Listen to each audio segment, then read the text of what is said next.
Constantin نے اپنے مددگاروں، مشیروں اور نصرانی سرداروں کے ساتھ مل کر شہر میں ایک اجلاس کیا۔ اجلاس کے شرکاء نے قسطنطین کو مشورہ دیا کہ وہ کسی طرح یہاں سے نکل جائے اور نکل کر مسیحی قوموں اور یورپی ملکوں سے امداد طلب کرے۔ ہو سکتا ہے کہ اس طرح نصرانی لشکر آ جائیں اور محمد فاتح محاصرہ اٹھانے پر مجبور ہو جائے۔ لیکن قسطنطین نے اس رائے کو رد کرتے ہوئے کہا کہ وہ آخری لمحے تک مقابلہ کرے گا اور اپنی رعایا کو اکیلا نہیں چھوڑے گا، تاکہ شکست کی صورت میں اس کا مدفن، اس کی قبر اپنی رعایا کے ساتھ ہو۔ اس نے کہا، اس شہر میں رہ کر اس کا دفاع کرنا ایک مقدس فریضہ ہے اور میں اس فریضے کو ضرور ادا کروں گا، لہذا شرکائے مجلس مجھے یہ مشورہ ہرگز نہ دیں کہ میں شہر چھوڑ کر نکل جاؤں۔ بالآخر قسطنطین نے نمائندہ وفود بھیجے جنہوں نے قسطنطین کی نمائندگی کرتے ہوئے پورے یورپ سے امداد طلب کی۔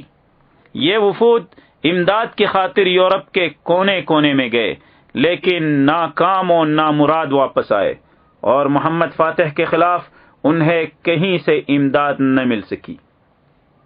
سلطنت عثمانیہ کے جاسوسی اداروں نے قسطنطنیہ اور اس کے آس پاس کے علاقوں کو چھان مارا۔ عثمانی قیادت اپنے ارد گرد ہونے والے واقعات کے بارے میں معلومات رکھتی تھی۔ سلطان محمد ثانی نے فصیلوں پر حملوں کا زور بڑھا دیا اور ہر حملے کو ٹھوس اور سخت کر دیا تاکہ وہ منصوبہ جو دشمن کو کمزور کرنے کے لیے تیار کیا گیا ہے اس میں کامیابی ہو۔ عثمانی فوجوں نے فصیلوں پر حملوں کی کارروائی اور کمند ڈال کر دیواروں پر چڑھنے کی کوشش جاری رکھی۔ ہر حملہ اور کوشش شجاعت و بہادری، ایثار و قربانی کی انتہا کو پہنچا ہوا تھا۔ اللہ اکبر کے فلک شگاف نعرے شاہ قسطنطین کی فوجوں کا دل دہلا رہے تھے اور عثمانیوں کے ترانے ان پر بجلی بن کر گر رہے تھے۔ سلطان محمد نے بڑی بڑی توپوں کو غلطہ نامی شہر کے پیچھے پہاڑی چوٹیوں پر نصب کرانا شروع کیا اور ان توپوں نے بندرگاہ کی طرف گولہ باری شروع کر دی۔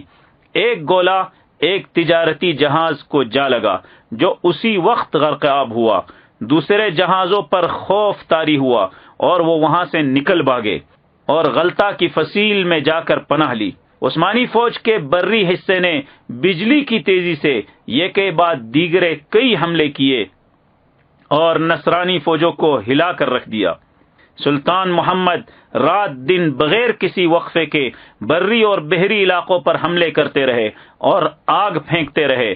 ان کا مقصد یہ تھا کہ محاصرین کی طاقت اور ہمت جواب دے جائے اور رات دن کے کسی حصے میں وہ ایک لمحے کے لیے بھی آرام نہ کر سکیں۔ اس طرح ان کے ارادے پست ہو جائیں گے، ان کے دل کمزور اور مردہ اور ان کے اعصاب بوجھل اور ناکارہ ہو جائیں گے۔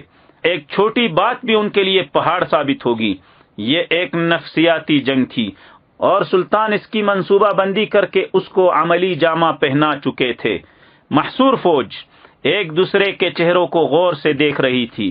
ان کے چہروں پر چھایا خوف و ہراس اور مایوسی کے آثار نمایاں نظر آ رہے تھے۔ لوگ ایک دوسرے سے باتیں کر رہے تھے کہ اس بلائے ناگہانی سے نجات کی صورت کیا ہو سکتی ہے؟ کیا اس عذاب سے ہماری روحیں چھٹکارا حاصل کر لیں گی؟ وہ ایک دوسرے سے کہہ رہے تھے کہ اگر عثمانیوں کو شہر میں داخل ہونے میں کامیابی ہو گئی تو وہ ان کے ساتھ کیا سلوک کریں گے؟ شاہ قسطنطین نے مجبوراً دوبارہ مجلس مشاورت منعقد کی۔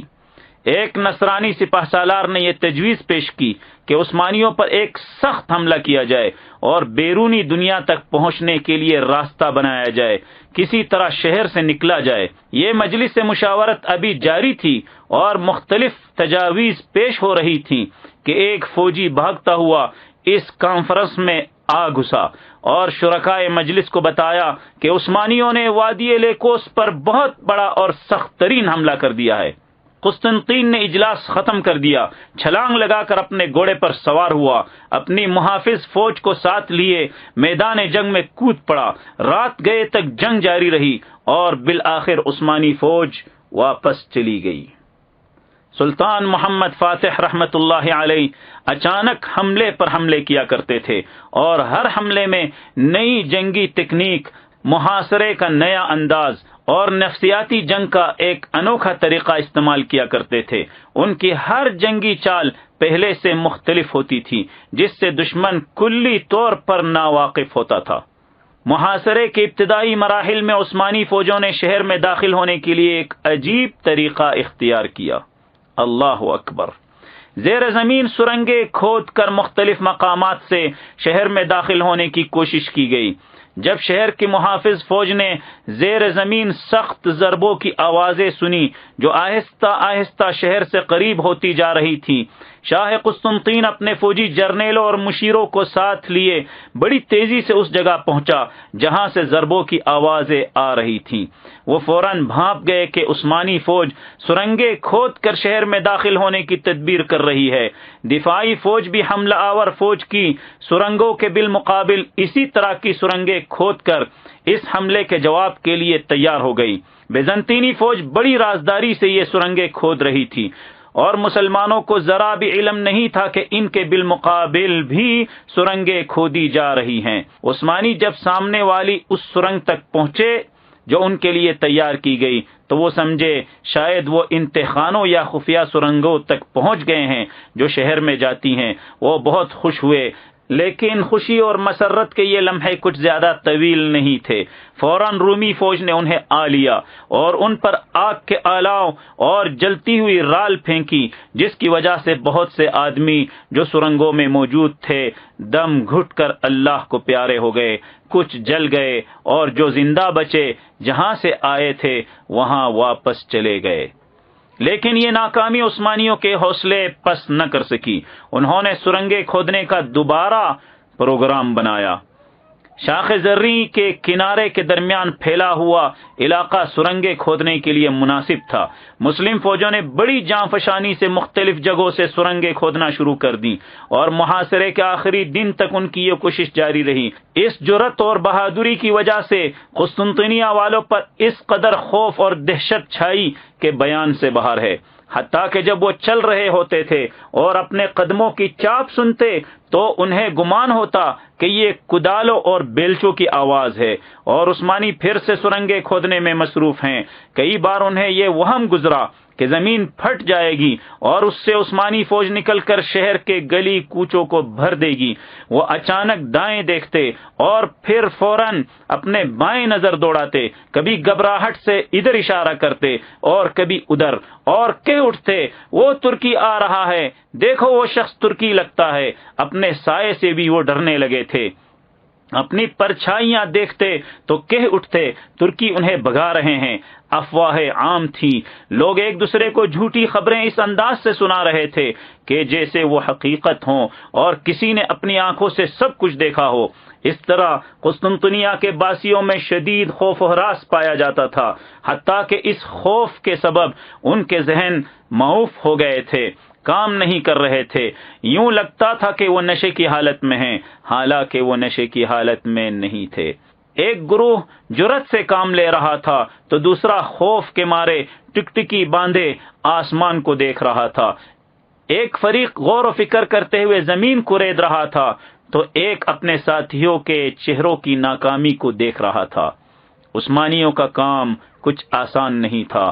سرنگیں جو وہ کھود رہے تھے ان کے کئی جوانوں کو زندہ درگور کر چکی تھی۔